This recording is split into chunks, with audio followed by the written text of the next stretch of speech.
Another thing about all stories that readers usually pay attention to is how stories tend to go. There are always problems that come up, and usually they get worse before they get better. The problems will multiply and grow, and the characters have to decide how they're going to face the problems. This is true in dystopian stories too.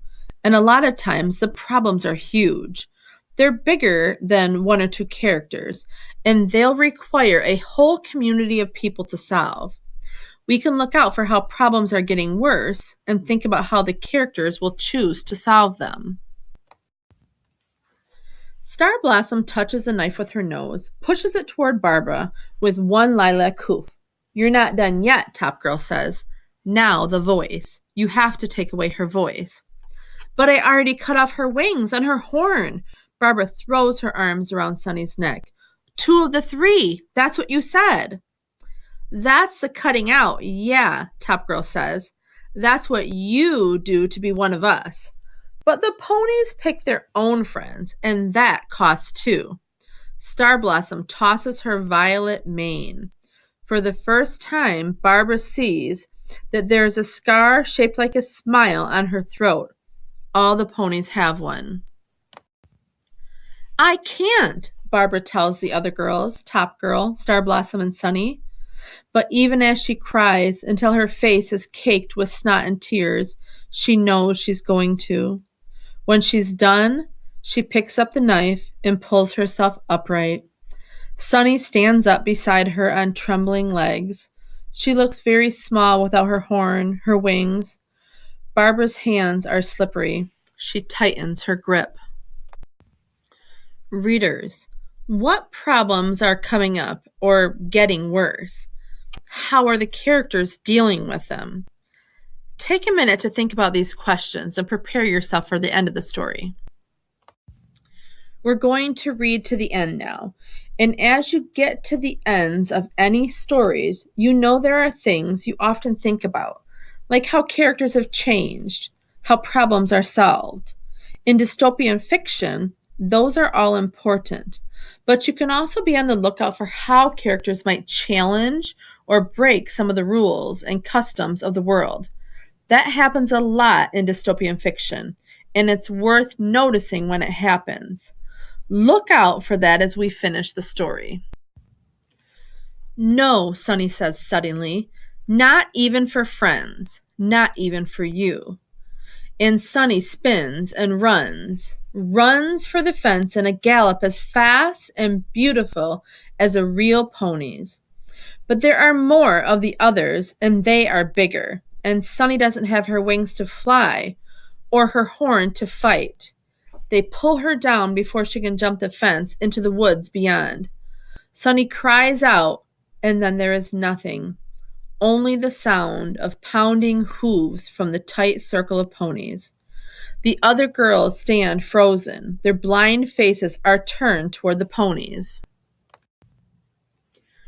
The ponies break their circle, trot away. There is no sign of Sunny beyond a spray of cotton candy blood and a coil of her mane torn free and fading as it falls to the grass. Into the silence, Top Girl says, "Cookies?" She sounds fragile and false. The other girls crowd into the house, chattering in equally artificial voices. They start up a game, drink more Diet Coke. Soon, they sound almost normal. Barbara stumbles after them into the family room. "What are you playing?" she says uncertainly. "Why are you here?" First girl says, as though noticing her for the first time. "You're not one of us." The other girls nod. "You don't have a pony." Wow. Take 30 seconds to react, to think about what happened at the end of the story.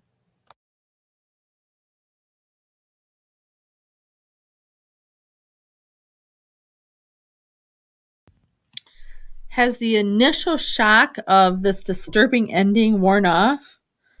Let's do some of the work that readers do at the end of a story. What are you thinking about these characters? The ways in which problems were solved, or not, and any possible themes that are emerging? You might be thinking that the ending doesn't leave us feeling very hopeful about these characters. Barbara doesn't stand up for Sunny, and the other girls completely reject Barbara after she loses her pony. They didn't seem to change much across the story. You might be thinking about big ideas or motifs that were coming up, like popularity and fitting in no matter what, or staying true to yourself, even with social pressure. Now, I want you to add another layer to this work. We said that at the end of dystopian stories, readers can be on the lookout for how characters might have to challenge or break some of the rules or customs of the world. I want you to think about that with this story. Are you thinking about Sunny? She stands up for herself and she is destroyed. That line says, "Not even for you." That just haunts me. She isn't willing to sacrifice who she is, even to be part of the group. Readers, this is the work that you are going to be doing in your dystopian novel. Go back to the lesson platform for the next activity.